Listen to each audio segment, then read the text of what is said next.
오늘은 특별히 우리 인생의 황금기, 노후에 가장 편안하게 지낼 수 있는 집에 대해 이야기해 보려고 합니다. 나이가 들수록 집은 단순한 거주 공간이 아닌 우리의 편안함과 안전, 그리고 행복을 좌우하는 중요한 요소가 됩니다. 젊었을 때는 출퇴근 거리나 학군 같은 것들이 중요했다면, 이제는 우리의 건강과 일상생활의 편리함이 더 중요해지죠. 제 부모님도 은퇴 후 이사를 고민하시다가 여러 시행착오를 겪으셨어요. 아버지는 전원주택을 원하셨고, 어머니는 아파트를 원하셨는데, 결국 두 분 다 만족하는 선택을 하셨을 때 비로소 진정한 노후의 편안함을 찾으셨습니다.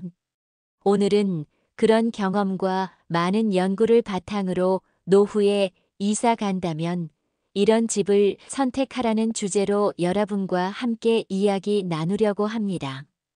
거동이 불편해질 수 있는 미래를 대비한 지혜로운 선택, 지금 바로 시작하세요. 이 영상 한편으로 앞으로 수십 년의 삶의 질이 달라질 수 있습니다.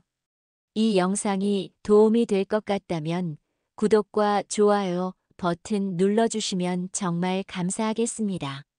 그럼 본격적으로 시작해 볼게요. 노후의 집을 선택할 때 고려해야 할 첫 번째 요소는 접근성과 편리성입니다. 노후에는 무엇보다 생활의 편리함이 중요합니다.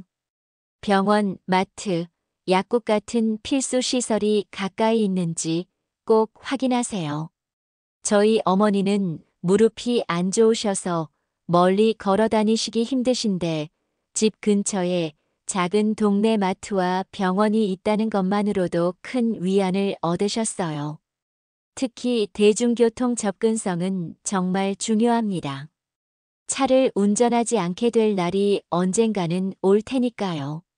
버스 정류장이나 지하철역이 도보 10분 이내에 있는지 확인해 보세요. 우리 동네 김 할아버지는 80세에도 버스 타고 혼자 시내 나들이 다니시는데 집 앞에 버스 정류장이 있어서 가능한 일이죠. 또한 도로가 평평한지 언덕이 많은지도 중요한 고려 사항입니다. 나이가 들면 조금만 오르막이 있어도 숨이 차고 힘듭니다. 제 친구 부모님은 언덕 위에 있는 집으로 이사했다가 몇 개월 만에 다시 이사하셨어요. 매일 언덕을 오르내리는 게 생각보다 너무 힘드셨대요. 노후의 집을 선택할 때 고려해야 할 두 번째 요소는 주택 구조와 안전성입니다. 나이가 들면 신체 기능이 저하되기 마련입니다. 그래서 집 내부 구조가 안전하고 편리한지가 매우 중요해요. 계단이 많거나 가파른 집은 피하는 게 좋습니다. 가능하면 한 층으로 된 집이나 엘리베이터가 있는 건물을 선택하세요. 저희 이웃집 할머니는 2층 집에 사시다가 허리를 다치셨는데 계단을 오르내리는 것만으로도 큰 고통을 겪으셨어요. 화장실과 욕실은 특히 미끄러운 사고가 많이 발생하는 곳이니 안전바가 설치되어 있거나 설치가 가능한 구조인지 확인하세요. 문턱이 낮거나 없는 것도 좋습니다. 작은 문턱 하나가 노인에게는 큰 장애물이 될 수 있어요. 제 시어머니는 작은 문턱에 걸려 넘어지셔서 고관절을 다치셨거든요. 채광이 좋고 환기가 잘 되는 집도 중요합니다. 햇빛이 잘 들어오는 집은 우울증 예방에도 도움이 되고 겨울철 난방비도 절약할 수 있어요. 햇빛이 잘 들어오는 집에 사는 노인들이 그렇지 않은 집에 사는 노인들보다 우울증 발병률이 30% 낮다는 연구 결과도 있답니다. 노후의 집을 선택할 때 고려해야 할 세 번째 요소는 커뮤니티와 사회적 연결망입니다. 노후에는 외로움이 큰 문제가 될 수 있습니다. 그래서 이웃과 소통하고 교류할 수 있는 환경인지 확인하는 것이 좋아요. 우리 동네 노인정이 활성화되어 있어서 할머니들이 매일 모여 이야기도 나누고 함께 식사도 하세요. 그런 공간이 있다는 것만으로도 큰 행복을 느끼신다고 해요. 산책로나 공원이 가까이 있어 가볍게 운동하고 이웃들과 만날 수 있는 환경이면 더욱 좋습니다. 저희 아버지는 매일 아침 근처 공원에 가셔서 태극권 동호회 활동을 하세요. 그곳에서 만난 친구들과 식사도 하고 여행도 다니시는데 그게 아버지의 삶에 큰 활력소가 되고 있어요. 또한 문화센터나 노인복지관처럼 다양한 프로그램을 즐길 수 있는 곳이 근처에 있다면 더할 나위 없이 좋습니다. 저희 어머니는 복지관에서 스마트폰 사용법을 배우시고 요가 수업도 들으시면서 새로운 취미를 찾으셨어요. 전에는 TV만 보시더니 이제는 너무 바쁘셔서 전화 통화할 시간도 없다고 하실 정도예요. 노후의 집을 선택할 때 고려해야 할 네 번째 요소는 유지 관리의 용이성입니다. 나이가 들면 집을 관리하는 것도 큰 부담이 됩니다. 유지 보수가 쉬운 집을 선택하는 것이 중요해요. 전원주택은 아름답지만 정원 관리나 집수리가 필요할 때 큰 부담이 될 수 있습니다. 저희 삼촌은 은퇴 후 전원주택으로 이사하셨는데 처음에는 좋아하셨지만 2년쯤 지나니 잔디 깎기, 눈 치우기, 지붕 수리 같은 일들이 너무 힘들어서 결국 관리가 쉬운 아파트로 다시 이사하셨어요. 반면 아파트는 관리비를 내면 대부분의 외부 관리를 해주기 때문에 편리합니다. 아파트는 엘리베이터 고장이나 수도 문제가 생겨도 관리사무소에 전화 한 통이면 해결돼요. 혼자 사는 노인분들에게는 정말 큰 장점이죠. 집의 크기도 중요합니다. 너무 큰 집은 청소와 관리가 힘들고 난방비도 많이 듭니다. 저희 이모는 자녀들이 모두 떠난 후에도 큰 집에 계속 사셨는데 방 하나만 사용하시면서 전체 난방을 하시니 난방비가 너무 많이 나왔어요. 큰 집을 청소하는 것도 너무 힘드시다고 하셨어요.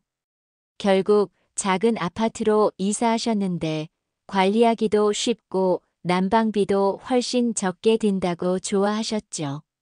노후의 집을 선택할 때 고려해야 할 다섯 번째 요소는 경제적 부담과 자산 가치입니다.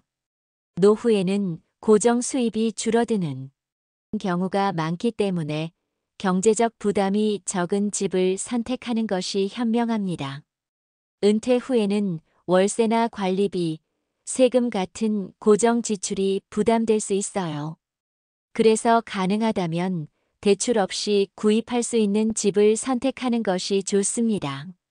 또한 미래에 필요하다면 쉽게 팔 수 있는 집인지도 고려해 보세요. 유동성은 노후의 중요한 요소입니다.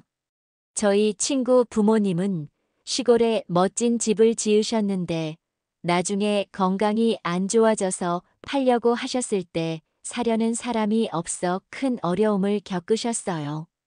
자녀들과의 거리도 고려해 보세요. 가까이 살면 긴급 상황에서 도움을 받기 쉽습니다. 우리 이웃 할머니는 자녀들이 모두 해외에 살고 계시는데 작년에 넘어져서 다치셨을 때 정말 힘드셨대요. 이후로 자녀가 사는 나라로 이민을 고려하고 계시다고 해요. 노후에 아파트를 선택한다면 층수도 중요한 고려 사항입니다. 우선 저층의 장단점에 대해 알아보겠습니다. 저층의 가장 큰 장점은 엘리베이터가 고장났을 때도 계단으로 오르내리기 비교적 수월하다는 점입니다. 우리 아파트 1층에 사시는 김 할머니는 다리가 불편하신데도 엘리베이터 고장났을 때 별로 불편함을 못 느끼신대요. 또한 화재나 지진 같은 비상 상황에서 대피하기 쉽습니다. 얼마 전 우리 동네 아파트에 화재 경보가 울렸을 때 저층에 사시는 분들은 금방 대피했지만 고층에 사시는 노인분들은 계단으로 내려오시느라 많이 힘드셨어요. 하지만 저층은 소음, 먼지, 벌레 문제가 있을 수 있고 보안과 사생활 보호가 어려울 수 있습니다. 1층에 살면 지나가는 사람들의 대화 소리가 다 들리고 창문을 열어놓기도 조심스러워요. 특히 여름에는 벌레가 많이 들어와서 불편하다는 얘기를 많이 들었어요. 다음으로 중층의 장단점에 대해 알아보겠습니다. 중층은 소음과 먼지가 적고 조망도 나쁘지 않으면서 엘리베이터 고장 시에도 감당할 만한 층수입니다. 저는 개인적으로 5에서 7층을 추천해요. 전망도 좋고 소음도 적고 만약 엘리베이터가 고장나도 최악의 경우 계단으로 오르내릴 수 있거든요. 특히 4층에서 6층은 조망과 접근성의 균형이 좋은 층으로 인기가 많습니다. 저희 어머니는 5층에 사시는데 앞동이 가리지 않아 전망이 좋으면서도 너무 높지 않아서 만족하고 계세요. 이번에는 고층의 장단점에 대해 알아보겠습니다. 고층은 전망이 좋고 소음이 적으며 일조량이 좋다는 장점이 있습니다.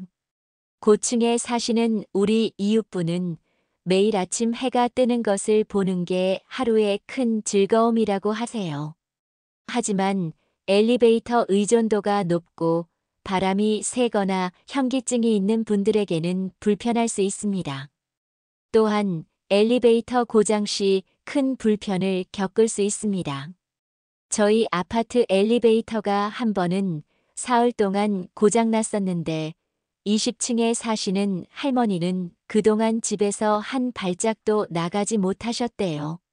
종합적으로 볼 때 노후에는 4층에서 7층 정도의 중간층이 가장 좋습니다. 소음과 먼지는 적당히 피하면서도 비상시 계단 이용이 완전히 불가능하지는 않은 높이이기 때문입니다. 프랑스에서 노인 거주 만족도를 조사한 연구에 따르면 5층이 가장 만족도가 높았다고 해요. 너무 낮지도 너무 높지도 않은 중간층이 노후 생활에 가장 적합하다는 결론이었죠. 물론 엘리베이터가 2대 이상인 아파트라면 더 높은 층도 고려해 볼 수 있습니다. 엘리베이터가 여러 대 있는 아파트라면 한 대가 고장나도 다른 엘리베이터를 이용할 수 있으니 좀 더 높은 층을 선택해도 괜찮을 것 같아요. 아파트는 답답해서 싫어하시는 분들 많으시죠? 자연과 가까이 있고 텃밭도 가꿀 수 있는 전원주택을 희망하시는 분들도 많으십니다. 그렇다면 전원주택의 장단점에 대해서도 알아보아야겠지요? 전원주택의 가장 큰 매력은 자연과 가까이 살 수 있다는 점입니다. 저희 친구 아버님은 전원주택으로 이사하신 후 작은 텃밭을 가꾸시면서 그 전보다 훨씬 건강해지셨어요. 매일 흙을 만지고 자기가 기른 채소를 먹는 기쁨이 크다고 하셨죠. 넓은 공간과 마당에서 여유로운 생활을 즐길 수 있습니다. 도시 아파트에서는 느낄 수 없는 여유로움이 있어요. 마당에서 손주들과 놀기도 좋고 바베큐도 할 수 있고 강아지도 키울 수 있고 그런 소소한 즐거움이 노후 생활의 질을 높여줍니다. 또한 개인의 취향대로 집을 꾸미고 변형할 수 있는 자유가 있습니다. 아파트는 구조 변경이 거의 불가능하지만 전원주택은 내 마음대로 벽을 허물거나 증축할 수 있어요. 저희 이모부는 취미로 목공을 하시는데 자기 작업실을 따로 만드셔서 너무 좋아하세요. 하지만 전원주택의 가장 큰 단점은 접근성이 떨어진다는 점입니다. 멋진 전망과 환경을 가진 전원주택일수록 대중교통이나 편의시설과는 거리가 있기 마련이에요.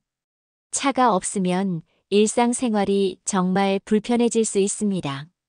특히 병원이나 응급실과 멀다면 위급 상황에서 매우 위험할 수 있습니다. 저희 친척 할아버지는 전원주택에 사시다가 한밤중에 가슴 통증으로 병원에 가야 했는데 택시도 안 오고 119 구급차도 오는데 30분이나 걸렸대요. 그 이후로 도시 근교로 이사 오셨어요. 또한 유지 관리에 많은 노동력과 비용이 필요합니다. 전원주택은 지붕 수리, 정원 관리, 벌레 퇴치 등 신경 써야 할 것이 정말 많아요. 젊었을 때는 그런 것들이 다 재미있게 느껴질 수 있지만 나이 들어서는 큰 부담이 됩니다. 겨울철 난방비와 관리비도 아파트보다 많이 듭니다.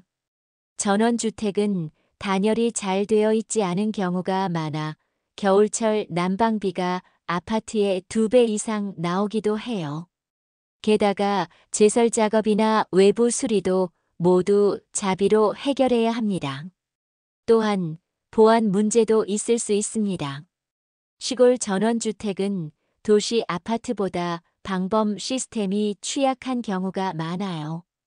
특히 독립된 주택은 빈집털이의 표적이 되기 쉽습니다. 그럼에도 전원주택이 적합한 경우가 있습니다.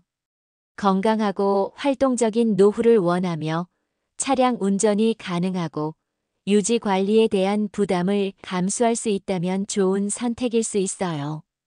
은퇴 직후 아직 건강하고 활동적일 때 전원주택에서 살다가 나중에 더 연로해졌을 때 접근성이 좋은 곳으로 이사하는 전략도 많은 분들이 선택하고 있습니다. 또는 자녀나 가족이 가까이 살며 도움을 줄 수 있는 경우에도 전원주택 생활이 가능합니다. 아파트, 전원주택 외에도 요양원도 선택지가 될 수 있습니다. 요양원의 가장 큰 장점은 24시간 전문적인 돌봄을 받을 수 있다는 점입니다. 저희 할머니는 치매가 있으셔서 집에서 돌보기가 힘들었는데 요양원에 모신 후에는 전문 인력이 24시간 돌보아 주셔서 안심이 되었어요. 식사, 청소, 세탁 등 일상생활의 모든 면에서 도움을 받을 수 있습니다. 요양원에서는 끼니 걱정, 빨래 걱정, 청소 걱정을 할 필요가 없어요. 모든 것을 대신 해주니까 편안하게 쉴 수 있습니다. 또한 같은 연령대의 사람들과 교류하며 외로움을 덜 수 있습니다. 의료 서비스가 가까이 있어 응급 상황에 빠르게 대처할 수 있습니다. 요양원에는 간호사가 항상 상주하고 있어서 갑자기 몸이 안 좋아져도 바로 조치를 받을 수 있어요.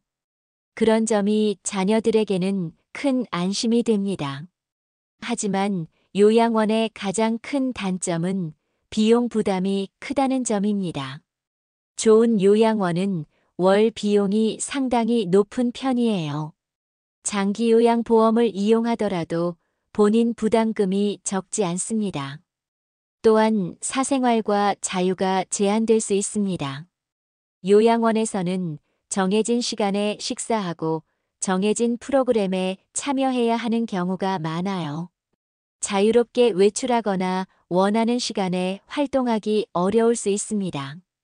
또한 익숙한 환경을 떠나 새로운 곳에 적응해야 하는 스트레스가 있습니다. 평생 살던 집을 떠나 요양원으로 가는 것은 어르신들에게 큰 변화이자 스트레스예요.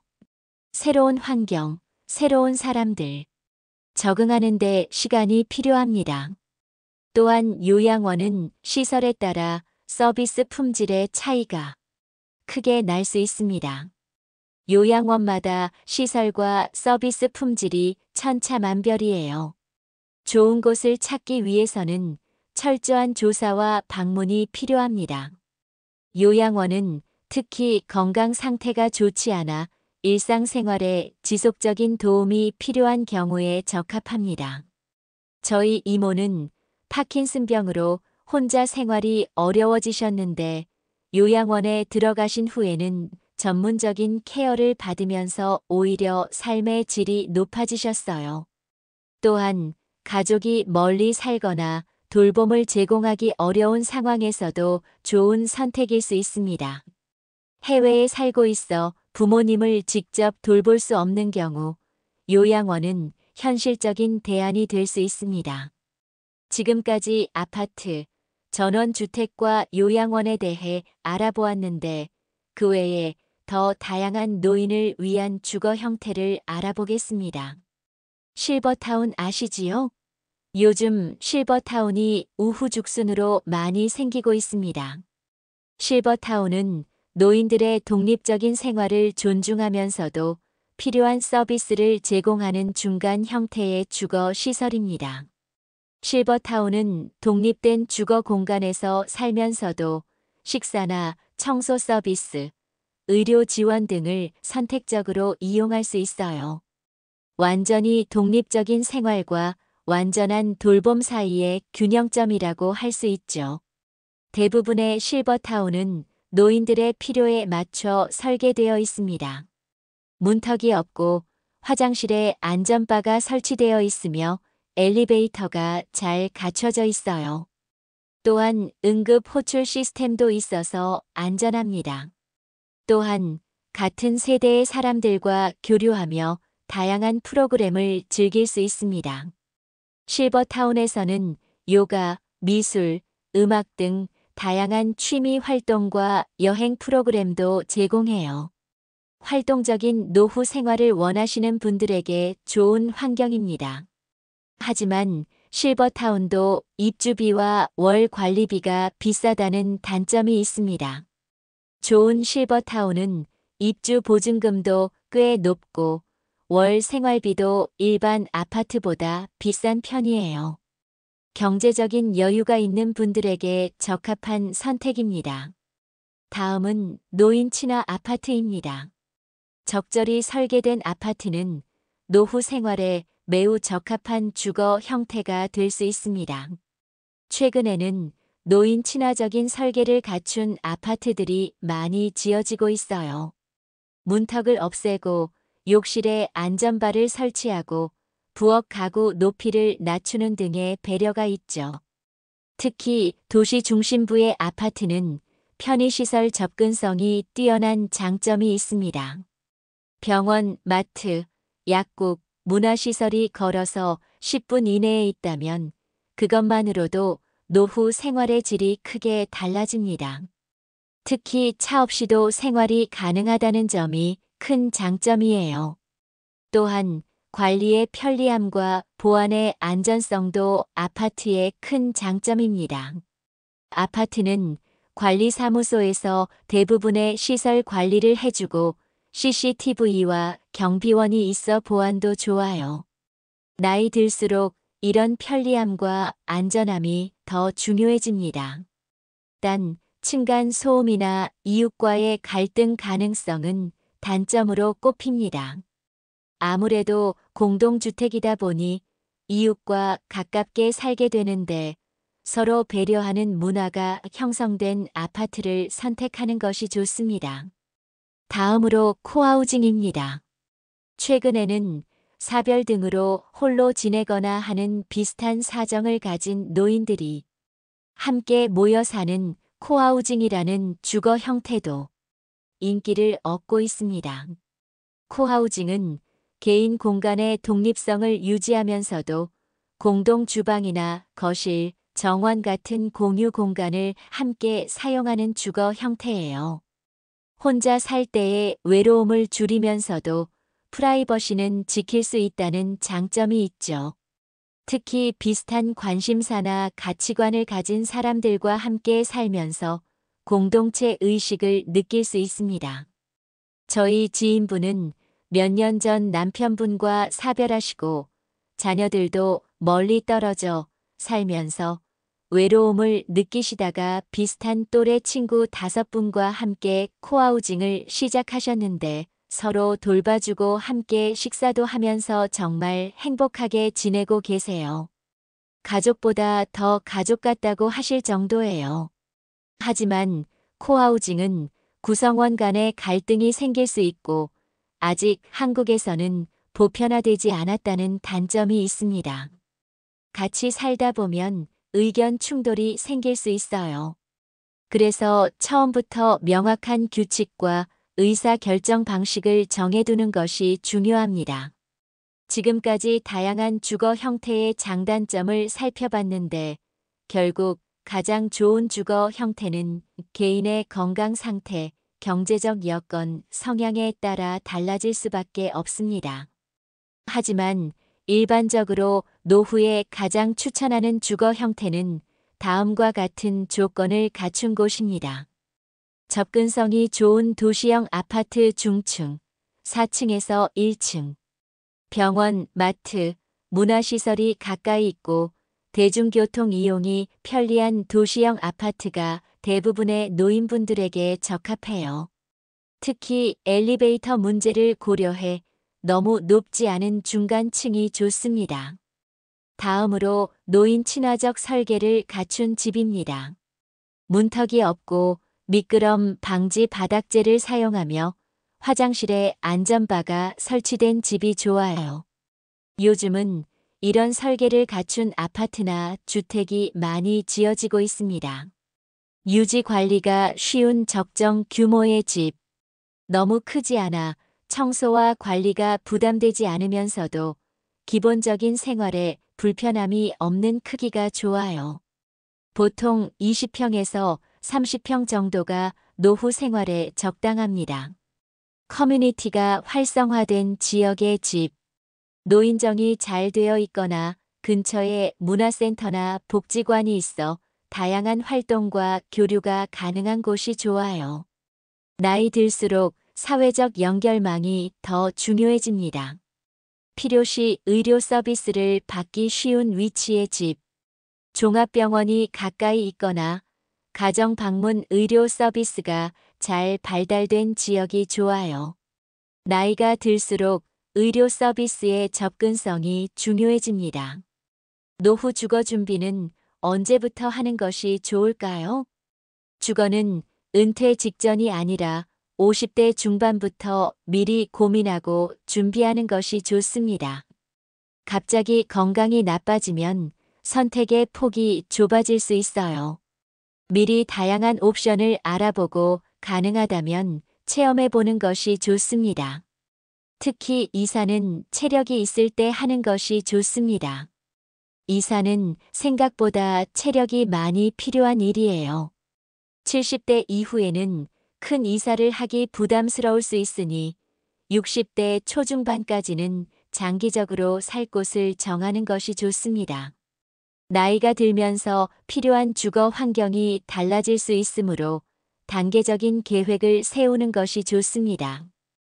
60대에는 아직 활동적인 시기니 좀 더 자유롭고 취미 생활을 즐길 수 있는 환경이 좋고 70대 중반 이후에는 의료 서비스 접근성이 더 중요해질 수 있어요. 그에 맞춰 계획을 세우세요. 꼭 집을 소유해야 한다는 생각에서 벗어나 임대도 좋은 선택일 수 있습니다. 나이 들수록 자산의 유동성이 중요해져요. 큰 자산을 집에 묶어두기보다 임대로 살면서 여유 자금으로 여행이나 취미 생활을 즐기는 것도 좋은 선택입니다. 특히 공공임대주택 중에는 노인을 위한 특별 공급 프로그램도 있습니다. LH나 SH에서 운영하는 노인 특별 공급 임대주택은 저렴한 임대료로 노인 친화적 설계를 갖춘 집에서 살 수 있어 인기가 많아요. 미리 알아보고 신청하는 것이 좋습니다.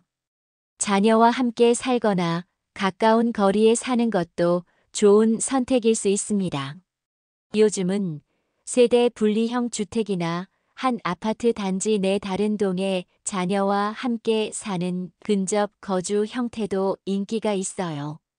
독립성을 유지하면서도 필요할 때 도움을 받을 수 있죠. 다만 자녀와의 관계와 서로의 생활 패턴을 고려해야 합니다. 함께 살기 전에 서로의 기대와 경계에 대해 충분히 대화하는 것이 중요해요. 특히 재정적인 부분, 가사 분담, 손주 돌봄 등에 대한 명확한 합의가 필요합니다. 노후에 어떤 집에서 살 것인가는 단순한 주거 문제를 넘어 삶의 질과 행복을 결정하는 중요한 문제입니다. 좋은 집은 단순히 지붕과 벽이 있는 공간이 아니라 안전하고 편안하게 지낼 수 있으며 필요한 서비스에 쉽게 접근할 수 있고 의미 있는 관계를 유지할 수 있는 곳입니다. 노후 주거는 한번 결정하면 끝이 아니라 나이와 건강 상태에 따라 계속 조정해 나가는 과정입니다. 인생의 마지막 3분의 1을 어떻게 살 것인가에 대한 고민 속에서 주거 환경은 매우 중요한 부분을 차지합니다. 미리 준비하고 계획한다면 더 행복하고 편안한 품위 있는 노후를 보낼 수 있을 거예요. 그리고 기억하세요. 가장 중요한 것은 집 자체가 아니라 그 집에서 누리는 관계와 경험입니다. 어떤 집을 선택하든 그곳에서 의미 있는 관계를 맺고 새로운 경험에 열려 있으며 자신만의 행복을 찾는 노력이 무엇보다 중요합니다. 오늘은 노후에 이사 간다면 어떤 집을 선택하는 것이 좋을지에 대해 알아보았습니다. 여러분의 소중한 노후를 더 행복하고 편안하게 만들어줄 정보가 되었기를 바랍니다. 이 영상이 도움이 되셨다면 구독과 좋아요 눌러주시면 대단히 감사하겠습니다. 또한 주변에 노후 주거로 고민하시는 분들이 계시다면 이 영상을 공유해 주세요. 누군가에게 큰 도움이 될 수 있을 거예요. 여러분의 노후를 응원합니다. 오늘도 건강하고 평온한 하루 보내세요.